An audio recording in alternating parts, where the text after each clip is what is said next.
Hi, welcome to this session on telemedicine. We will cover the different aspects of telemedicine as a medical practice.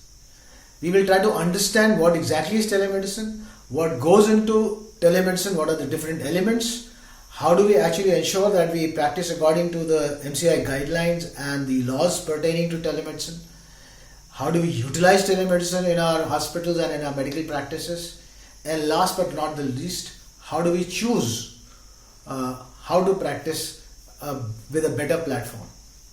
So let's dive directly into what exactly is telemedicine. So in the last 3 months, there has been an unprecedented interest in telemedicine. What has driven this are three things. One, MCI guidelines were published on how doctors can utilize telemedicine. This created clarity in the environment that about the legal parts of telemedicine. Doctors were able to understand that this is how MCI wants us to practice telemedicine. Second thing that happened was patients' acceptance. Patients started accepting telemedicine as a very easy, comfortable way of connecting to doctors and getting treated. So they didn't have to travel and they could manage their diseases and their health sitting right at home. So there was great interest from the patient and acceptance by them. And because patients accepted it, doctors also started using telemedicine. So three things have happened. One, MCI came up with the guidelines and the laws pertaining to telemedicine. Number two, patient acceptance went up. Number three, doctors' use went up. So all the three combined to create an unprecedented interest in telemedicine.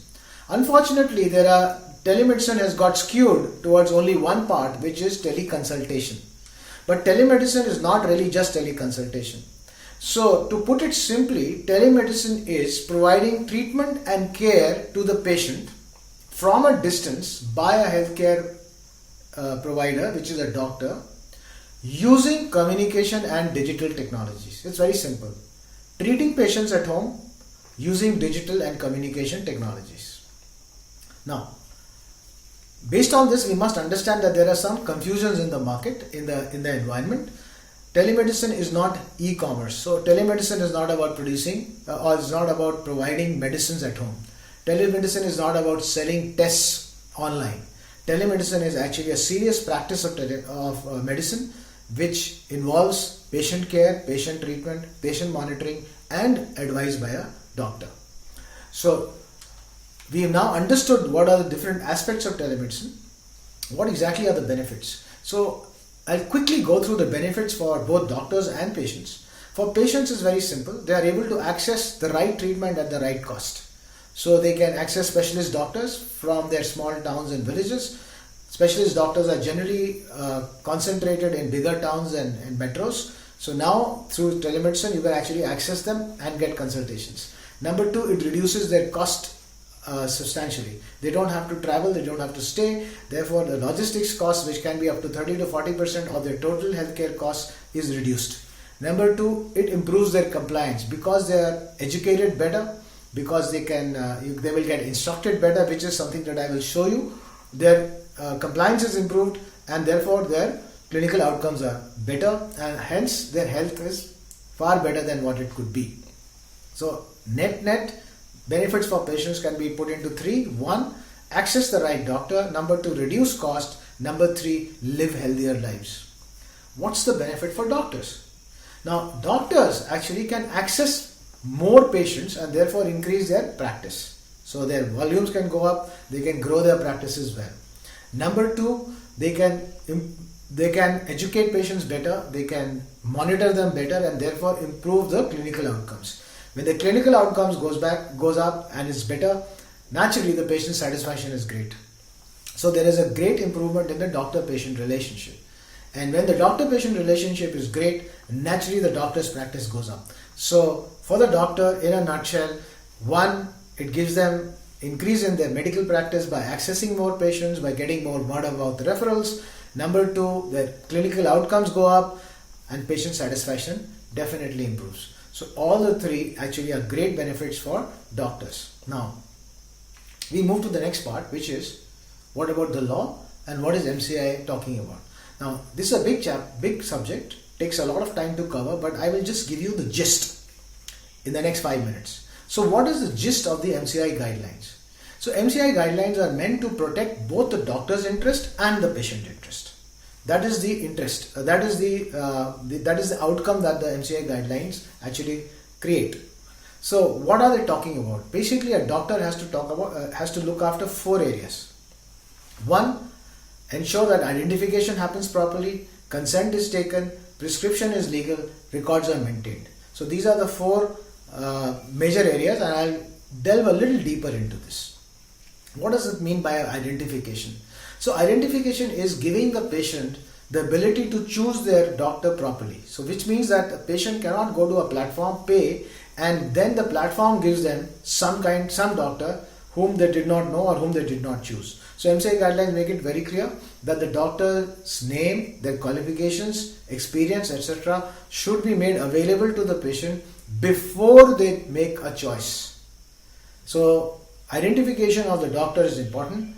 Similarly, the doctor should ensure that the patient is identified properly. In case there is a problem later, they are able to identify that this is the patient whom they treated. So this is as far as the identity part is concerned. The second issue was consent. Now, as far as MCI guidelines are concerned and the law, I suggest very strongly that patient's consent should be taken and recorded somewhere. Why do we need to take patient's consent properly? Is because patients need to understand that this is teleconsultation and physical examination will not happen. So in the consent, we need to ensure that they give consent for that the advice and the prescription that will be provided to them will be on the basis of their history, the visual clues that the doctor is able to pick up when they are doing a video call with them, and on the basis of the investigations and reports that the doctor sees. So this consent has to be there. Otherwise, there could be a problem later. The patient can say, I did not know that in a teleconsultation the doctor will not examine me. So this is something that is important. The third part is prescription. There are 2 parts of the prescription. Number 1, the prescription has to be legal. When we say legal, there are MCA guidelines that tell us exactly how a prescription should be written. And of course, it also has to do with the Drugs and Pharmaceutical Act. So in that, the prescription has to have certain parts. 1, the doctor's name, their qualifications, their registration number, and their contact details have to be there. This is what the MCI says. Provisional diagnosis has to be written. Date has to be there. Last signatures have to be there. So these are very important parts of a prescription. Any prescription that does not have all these elements in them is an illegal prescription and the doctor can be in trouble. The next part is what can you write? Are there any restrictions on the medicines that you can write? So there are some restrictions. One blanket restriction is that there are scheduled X drugs. So MCI has very clearly stated that Schedule X drugs, which are actually narcotics and other such drugs, they should not be prescribed. Very clear. Then they have divided the kind of drugs that you can prescribe under different categories.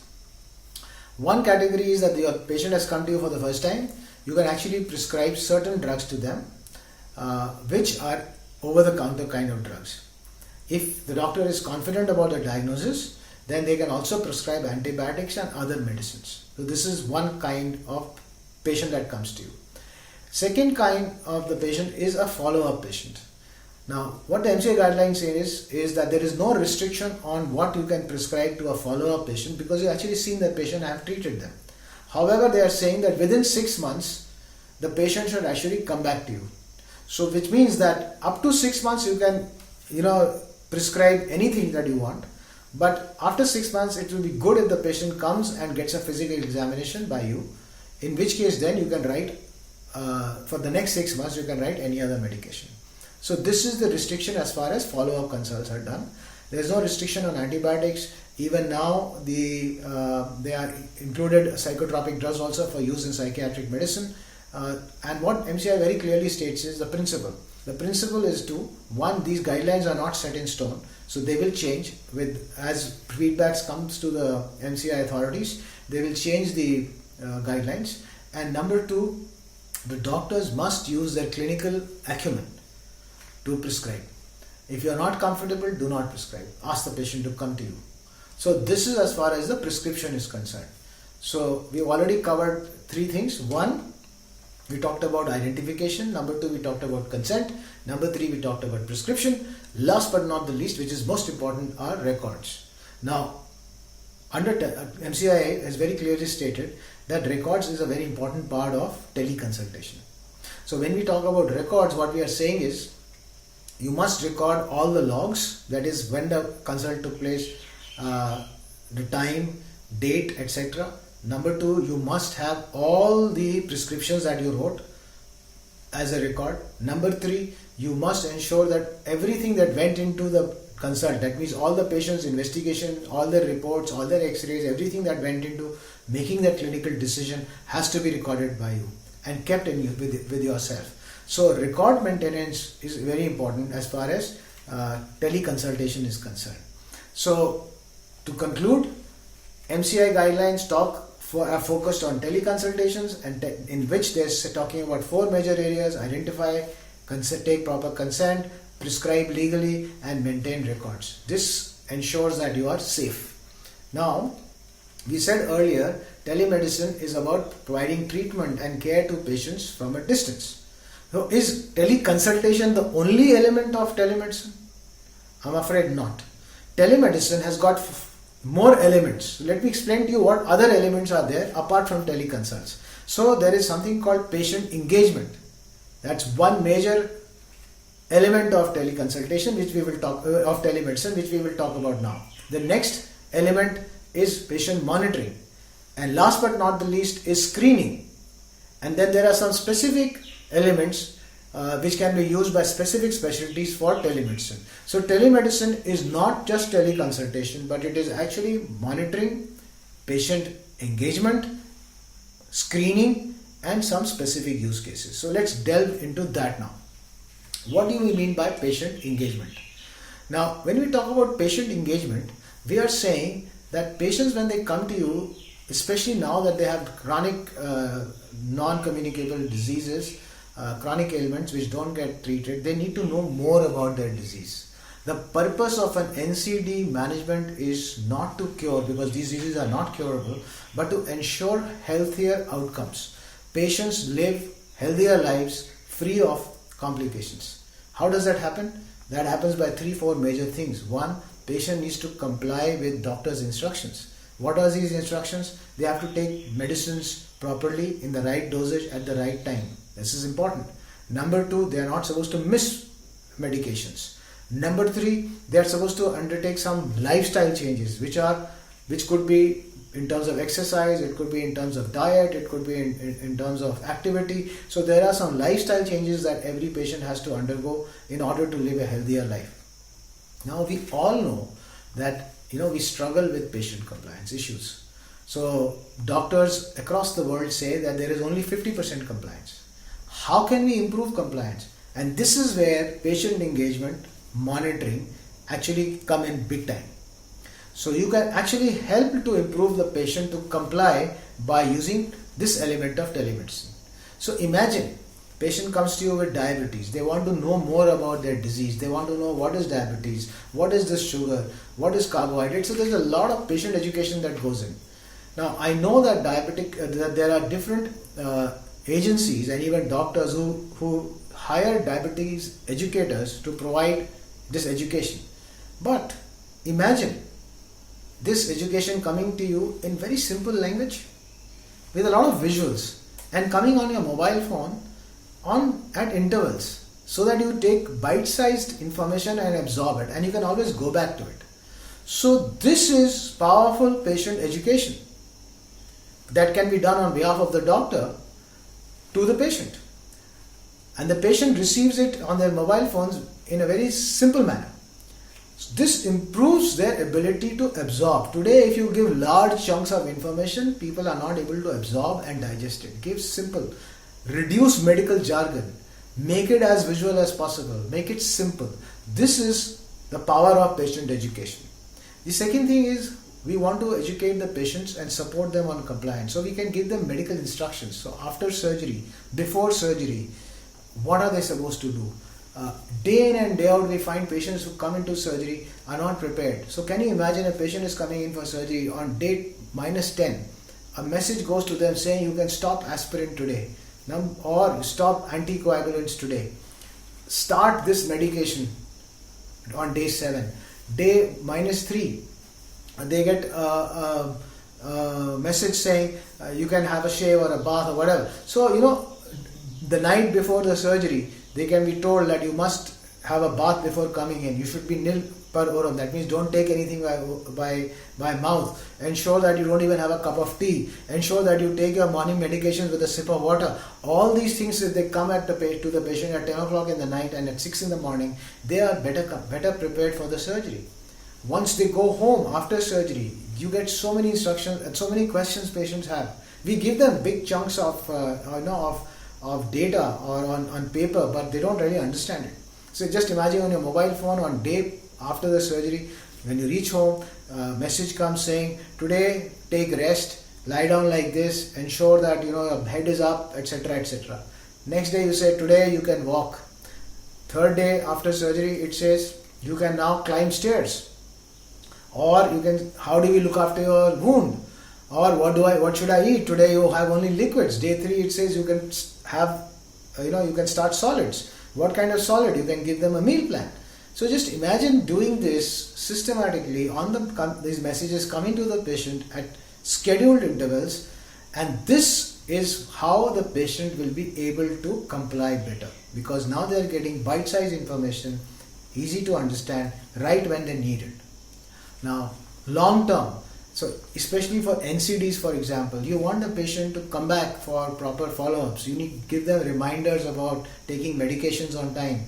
Ensure that patients exercise properly. So all those instructions can actually be given to the patient time and again as reminders. So you have a long-term relationship with the patient. Now, some patients have got serious diseases.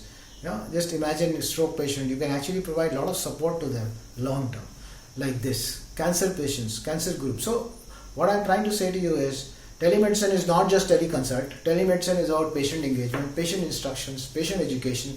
It's a big thing. So this is one big chunk of telemedicine that I wanted to present to you. There's another part of telemedicine, which is mass level screening. So, just imagine, there are certain specialties which actually manage this quite effectively. For example, there is this use case which says that you take an ECG machine with an ECG technician, put him on a bike, he goes from village to village and takes ECGs. These can be done just 50 rupees or something. He takes the ECGs, simple ECG machine with a simple ECG that comes out as a printout, no heavy integration etc. required, uploads the ECG into the system. It goes to the cardiologist. The cardiologist has a look at the ECG and will actually consult and give his advice. In case the patient needs to come to the cardiac center, they can be asked to come. What a brilliant system. You are doing mass level screening, picking up patients who require further treatment and managing it at low cost. Very effective. Now, of course, you can make it more complex by putting in an integrated ECG machine, putting in some AI logic which will screen the ECGs and only make sure that only the ECGs which are abnormal come to the doctor. But that is really not needed today. That's when you are doing 10,000 ECGs in a day. If you are doing 50 ECGs, I don't think that's a burden, that you don't need an AI or a machine learning for this. Yes, it is a good thing, but is it really needed today? So imagine doing these things. Imagine doing mass level screening for diabetes. You put in a diabetic retinopathy. You put in a diabetes camera, take the photographs of the retina, upload them, and a specialized retinal surgeon can actually have a look and give you advice. So this is another kind. Then you can do so many things like cancer screening. So the use cases for screening will vary from disease to disease and what you are actually screening for. Net, what I'm trying to say is, telemedicine can be a powerful way to screen large populations for different kinds of diseases. I was talking to one of my colleagues, who's a very senior bureaucrat in the health ministry, and he was struggling with the fact that we are not able to identify high risk pregnancies in the common public. So that itself is a problem. So how do you identify high risk pregnancies and then ensure that those women who have got higher risk, for example twins or hypertension or diabetes, are actually given better care? So systems like telemedicine can actually ensure that not only do you screen them properly, but you also continue to monitor them. So the next part that I would like to talk about is monitoring. So monitoring is at different levels. One basic level of monitoring is to ensure that patients, especially who require monitoring, that basic symptoms and their basic vitals are maintained.